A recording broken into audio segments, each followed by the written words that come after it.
Earlier, I talked about the earliest forms of Guanyin, the 6 aspects of heaven, earth, and humanity, and the 6 realms, starting with the heavenly realm. Why does Chintamani-Kakra Guanyin represent the heavenly realm? Chintamani-Kakra Guanyin embodies the harmony and unity of all beings' grievances, interests, and benefits, which is why she represents the heavenly realm. She possesses everything to the utmost. Everything is complete. If you look at what she holds in her hands, let's first talk about each of her ritual implements. She has every single one of them, nothing is missing. The prayer beads dispel all the afflictions of sentient beings. As for the beads, whether there are 108 or 54, you can choose as you like. For a beginner, each bead represents a karmic connection. But for the wise, if they have truly realized the truth, the beads are only good for polishing their nails. They no longer represent karmic ties, because the wise no longer need prayer beads. In their deepest moments of stillness, everything is already empty, and even the beads are of no use. As for the hand and teeth, in addition, when sentient beings bow down, it represents compassion. The wish-fulfilling jewel for sentient beings is surrounded by the fire of wisdom, which extinguishes the fire of the 3 poisons. According to legend, the wish-fulfilling jewel comes from 2 sources. One is the brain of a naga, and the other is a crystal found inside the brain of a certain type of makara. In the religious text, Ahom Sutra, it is said this way, so we listen in this way. The armlets, bracelets, and chains worn on the hands and arms are not from India. They all come from elsewhere. From ancient Persia, because in the early days it was not a simple chain, but rather a beautiful collection of delicate flowers and pure water. What exactly is a collection of flowers and water? It is essentially a string of countless vibrant flowers strung together with great care. Gradually, over time, it developed into what is known as Ino. What precisely is Ino? In terms of its original religious significance, Ino is a precious gem, often adorned with some intricate gold wire wrapped around it, and then these individual gems are meticulously forced into place one by one. They do not utilize glue or any other adhesive substances. This unique technique is what they call Ino. In the very beginning, it was actually the melodious sound of flowers accumulating. It was considered a form of punishment for the heavens because the treasure cover profoundly means that the treasure cover has the remarkable ability to stably contain all the various dharmas, and Mingsheng's left hand firmly presses Mingshan. In the profound teachings of Buddhism, the right hand symbolically represents the heart of boundless love and compassion, while the left hand profoundly represents the heart of profound wisdom. The left hand pressing Mingshan is meant to represent the unshakableness of the 6 realms of existence, that is to say, the absolutely unshakable Dharma of the 6 realms. This specific gesture is called pressing Mingshan. Do you fully understand this concept? This Ruilun Guanyin specifically represents a particular form of Ruilun Guanyin. There are some powerful mantras detailed in a classic text of the Amoghasli city. If you continue to practice these or can make all sentient beings harmonious, all people will experience smooth progress and can gain significant worldly benefits and abundant wealth, among other things. The lotus depicted here is our traditional Chinese lotus painting method, an integrated and highly refined painting method. But the lotus found in India and Persia did not use this style either. This does not represent the Dharma. In the early days when Mahayana Buddhism first became popular and the period when Avalokitesvara Bodhisattva began to be depicted as a standing statue around the southern and northern dynasties, all Avalokitesvara Bodhisattvas did not have a transformation Buddha or Amitabha on their crowns. When did Amitabha first appear? It was around the time after the Common Era when the so-called Sutra transformation began, which means depicting 1 Buddha and 2 Bodhisattvas, or according to some versions, more figures. Sutra transformation refers to using images to explain the Dharma, hence the name. At that time, many different types of Sutra transformation images emerged. I won't go into detail about that. In order to adapt to the beliefs of the Amitabha Sutra and the Infinite Life Sutra, the faith in Amitabha, Avalokitesvara Bodhisattva, was borrowed and used, and then it was transformed into Amitabha's retinue, and so Amitabha was added to the crown. In the early days, the crown was plain with nothing on it, almost like a bun. Gradually, Amitabha became a symbol and emblem representing Avalokitesvara Bodhisattva. No, some are water bottles. The water bottle is not Avalokitesvara Bodhisattva. Don't mistake it for a water bottle. The one with the water bottle is a younger sister. Her mother's sister is called Mahastama Prapta Bodhisattva. According to the Dharma Sutra, in one of the lives of a Chakravartin, he had 2 sons or daughters, regardless of gender. The elder one was called Avalokitesvara Bodhisattva, and the younger one was called Mahastama Prapta Bodhisattva. One day, the Buddha said to him, "Your children all have great Buddhist aspirations." After listening to the sutra, they asked the Buddha what they should offer to the Buddha to save all living beings. It is best to offer your compassion to the Buddha to save all living beings. After listening, the 2 sisters stood up and said, "I will use this body to save all living beings. If all living beings' sufferings are not exhausted, my power will not be returned." That is the meaning of standing up the sutra. One is clasping hands together and the other is holding the sutra. The reason why Guanyin holding the sutra and Guanyin clasping hands are the same is that Mahastama Prapta Bodhisattva is similar. They both evolved from water gods. Originally, India didn't seem to know about Mahastama Prapta Bodhisattva. I checked many ancient texts and they only appeared in Mahayana Buddhism. It should have been gradually derived by the Huajing people. It is better to use the water bottle to do something similar. That's why so many water bottles were made. I'm not making this up. If you look at the Danhuang caves, not the main Danhuang caves, but the Yulin caves, not the Mogao caves, but the Yulin caves, there are several caves there. In one of the caves, there's a statue of Mahastama Prapta Bodhisattva holding a water bottle, which is quite rare. Then, if you look at many later depictions of Mahastama Prapta Bodhisattva, they're often holding a water bottle. The water in that upright bottle represents several things: fertility, purity, and prosperity. So, the belief in water deities has always persisted. In the West, the water deity evolved into what the Greeks called Aphrodite. Many artists have painted this figure with masculine and feminine features balancing each other, a large figure with a very slender waist in the middle. Then moving on to Venus. Venus is actually another form of Guanyin, an evolution of the water deity belief. Coming over here, we have the sacred fire, the Vestal Virgins of the Zoroastrian fire-worshipping religion. The Vestal Virgin is a symbol of purity. Then, when it comes to our Guanyin Bodhisattva, in Hinduism, this is the deity Sofa. Many people think Sofa is a female deity, but actually Sofa is a male deity. Over time, the distinction between male and female becomes blurred. Male and female, female and male, constantly evolving. Next, in the human realm, there is what's called Kundi Guanyin, or Kundi Buddha Mother. Below her are 2 figures, both called Nanda Dragon King. Originally, they were evil dragons, but after being subdued by Guanyin, they became good dragons and now support her. Speaking of which, let's talk about the ritual implements first. This Vajra, the Vajra staff, Vajra pillar, and Vajra axe, what does Vajra mean? Vajra represents indestructibility, something that cannot be broken by anything.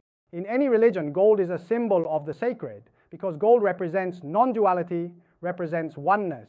When gold is melted, it can be transformed into any material, and when it is melted again, it can return to its original state, becoming a substance of complete and high density.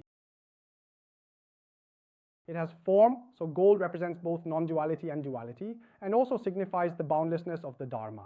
That's one aspect. Gold also represents coolness. So in the 5 elements theory, gold generates water, symbolizing coolness and a flowing nature. Among the 5 elements, metal, wood, water, fire, and earth, metal is ranked first. So gold also represents golden light, which is the essence of gold, indestructible and unbreakable. That's why it's called the golden light axe, which can cut through anything that is not in accordance with the Dharma.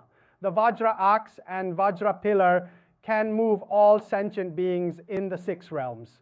Similarly, the Vajra wheel can turn and transform anything that is not in accordance with the Dharma.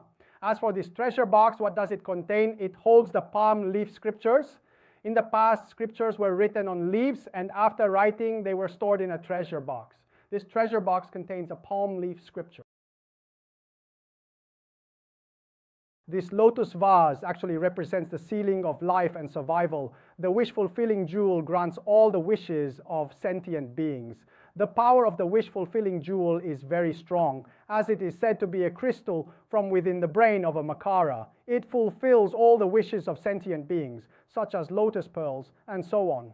As for these stone sashes, the lotus represents purity in all Buddhas. There will be another session dedicated to discussing these stone sashes in detail. Actually, these are not what you now call floating ribbons or Danhuang stone brushes. Those are called Feitian, flying deities, and originally they were called stone sashes. The most basic ones are called stone or precious stone. These stone sashes are actually white with a horizontal and vertical texture. You can see similar things in Persian artifacts and such. In the center of each segment, a gemstone is set, and only certain saints are allowed to use them. When you see those kings of the boxing world or the various kings, they only have one diamond-like object. Those items are symbols of honor. The more stone sashes a holy woman has, the higher her status. This is the same for priests. Gradually, as things evolved, the Bodhisattva's sense of ethereal grace and so on led to the transformation into floating ribbons.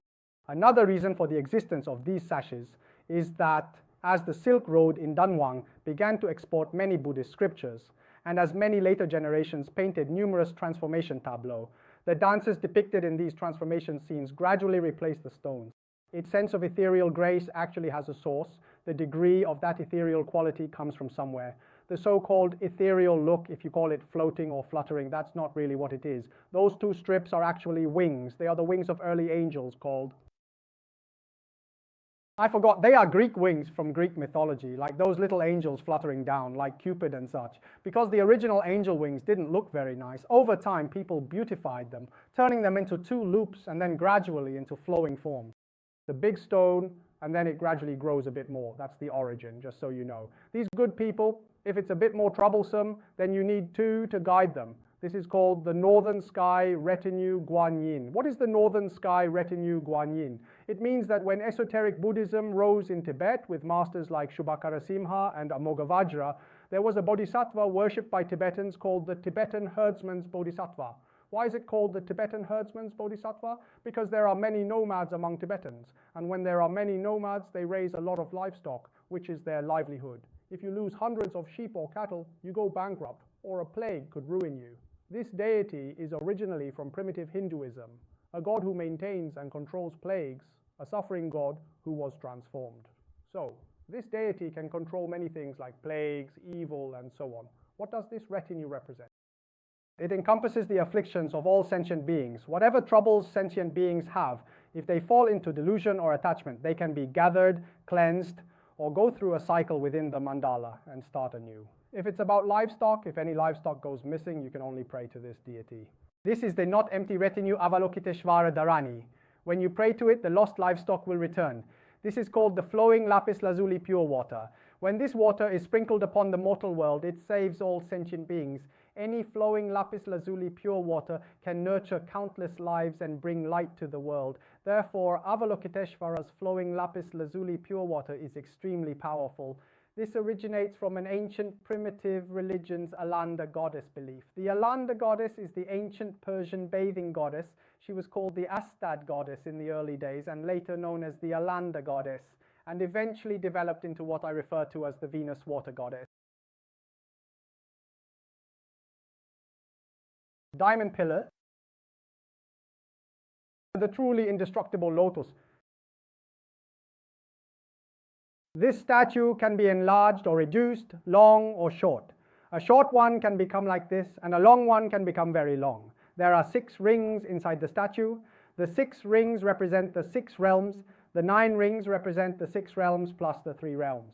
Except for the 6 realms that are opened up, any of the 3 realms also represent the meaning of the supreme enlightenment in Buddhism. Do you understand? In the middle, this heavenly official is sometimes depicted with 5 Buddhas in the surrounding pavilions. The 5 Buddhas represent the bodhisattvas of the people, so as a strategy, only Amitabha Buddha is shown here. This one is called the heavenly official, this one is called Shida, and this one is called Faluo. Do you understand? Faluo originally represented different ethnicities, each with different hair colors. But at this level, this is a characteristic of the Brahmins in Hinduism, an early feature of the Brahmins. Later, Hinduism adopted it and it became a blue color. For men, it's a kind of medicinal ointment applied to protect the hair, symbolizing the power of concentration. In the past, all priests who prayed to the heavens would apply it to their hair and rub it in. They would then tie up the hair and drape it over, rubbing it in. The hair knot is wrapped in 1 or 2 loops, so when you look at the back, you see Manjushri Bodhisattva with 1 bun, Tathagata with 3 buns, Tathagata with 5 buns. Each, of course, represents a syllable, accomplishing what is to be done, equality, supreme governance, and so on, which are 5 syllables in total. The last one is the true Dharma word. Each bun represents a syllable, the first, second, third, fourth, and fifth. After tying them, there are many little tufts sticking out. After that, the heavenly official tucks them in like this, with something sticking out over here. Another way is to tuck it in from this side, and at the back there's something tying it together, which you just can't see. The hair then spreads out, just like this, draped here. Do you understand? Got it? If you don't believe me, just go home and try it yourself. As long as you have some spiritual power, you can do it. There's plenty of hair, it's possible. So you must keep it well preserved. It's much better than using henna. These are actually medicinal herbs. If you know what medicinal herbs are, I'll tell you more about them when there's time. There really are a lot of herbs, and they're much better than using henna to keep such long hair so beautifully tied up, right? Putting your palms together means having a sincere heart. Promoting all matters of Buddhist teachings, this is what putting your palms together represents. The Guanyin with palms together is the most orthodox and authentic initial practice. Generally, when you go among sentient beings, this is a form of worship and reverence toward the Buddha and Bodhisattvas. Usually, there are 2 or 3 main hand gestures. The first is the palms together gesture, the second is the opening of the withered lotus gesture, and the third is the space-touching mudra. Don't bother with other gestures. These are purely for expressing devotion to the Buddha or Bodhisattvas. As for other hand gestures, apart from those used in meditation or concentration mudras, you see there's this particular green-skinned individual who explicitly states that killing is definitely involved, right? No. This is the priests. I told you, I brought you the most powerful, the highest ranking priests. What were these priests like in the past? In the earliest times, the most primitive religions originally used people, then animals, but even animals weren't allowed, so they used flowers, fruits, and so on. These Tibetans, being a nomadic people, would say, if you protect my livestock, what would they do? What? The skins of those dead wild animals were very valuable, so they would use them to drape over and offer to the deerskin Guanyin. That's why it's also famously called the deerskin Guanyin, and also known as the Akala's retinue Guanyin. The heavenly official wears a stone crown, a musical belt, an outer robe, and inside there's also an inner robe called the celestial garment. This celestial garment is called the Lygian robe. The Lygian robe has a specific way of being worn by all Buddhas and Bodhisattvas. When putting on the Lygian robe, the inner garment must always be draped from the left. Why? Because all Buddhist teachings represent rationality and are passed down from the left. We sentient beings receive the teachings from the right. This is the style in Bangkok, moving in a clockwise direction while the Buddha moves counterclockwise, which means he has already transcended the path of time. Do you understand what I'm saying? This is the general practice in Bangkok. So the Lygian robe, or sometimes called Zengjiali. No, Zengjiali is the outer garment, and then there's another outer garment on top. On the back, these all represent the human realm. For example, the poems and writings below, if there's not enough time, let's talk about the human realm. This is the Asura 11-phase Guanyin. What is an Asura? They are powerful people, so-called wise or extraordinary individuals. When they reach a certain point of success in their careers, they were originally bodhisattvas. But when they reach the peak, arrogance and pride arise.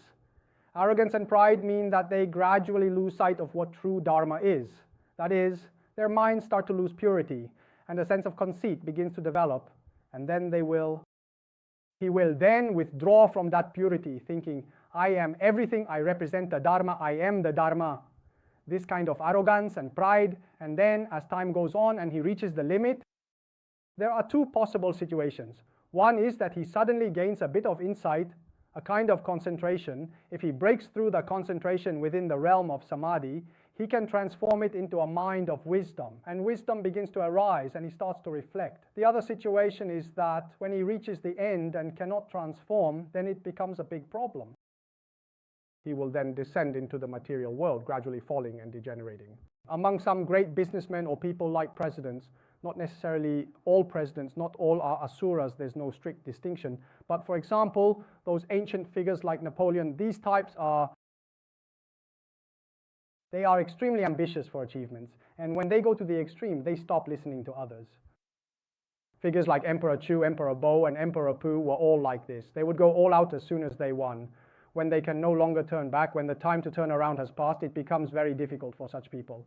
Because they once had extraordinary abilities, but when they fall, as they slowly sink further, they start to reminisce about their past achievements. They gradually become attached to these accomplishments. We call this, among greed, anger, and ignorance, the hardest to overcome is ignorance.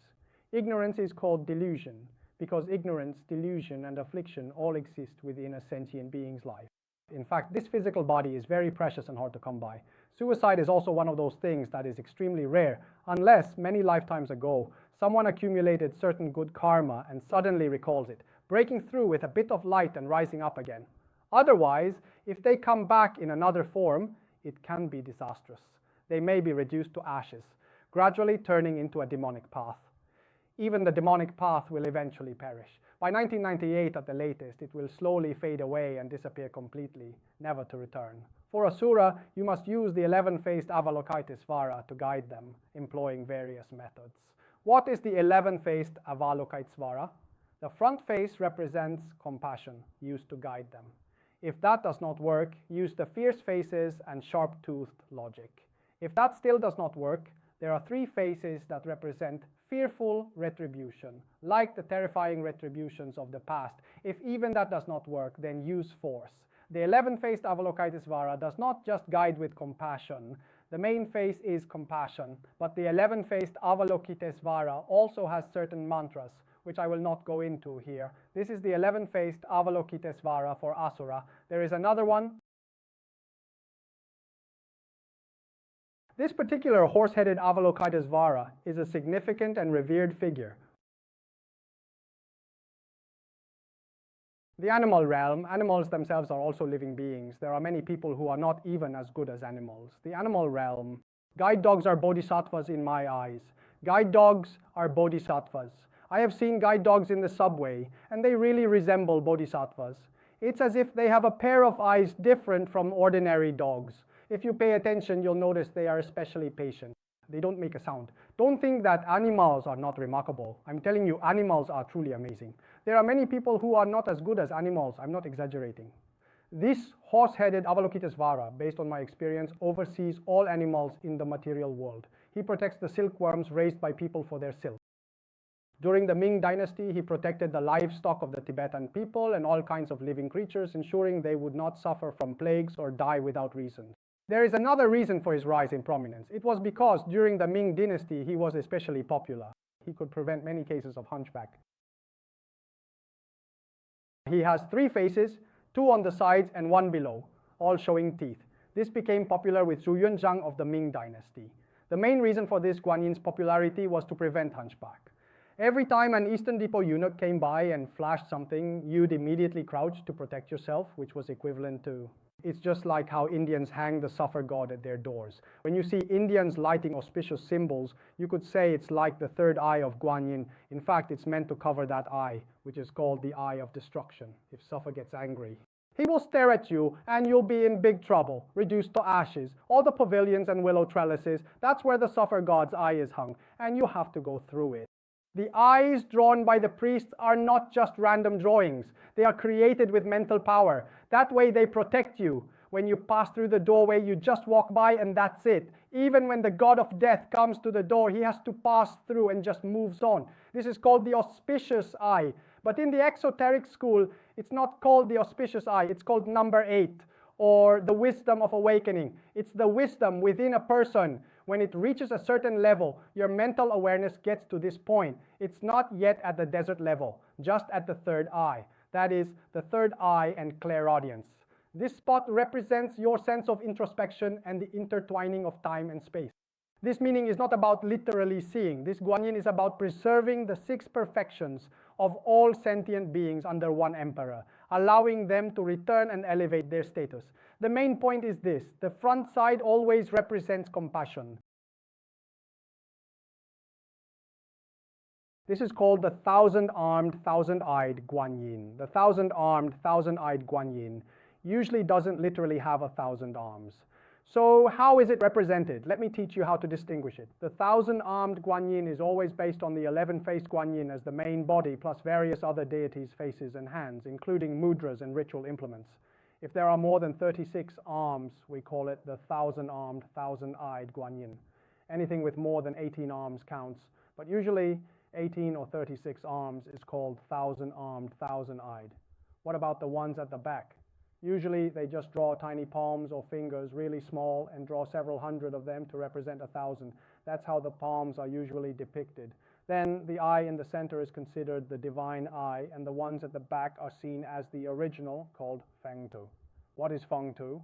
I'll explain more about that in a moment. Being surrounded like this represents the magnetic field of spiritual power, meaning it gathers the strength of all the deities. That's why this is called the king of mantras. The thousand-armed, thousand-eyed Guan Yin is known as the king of all mantras, that is the king of mandalas, its own spiritual power. Let me tell you a few things about it.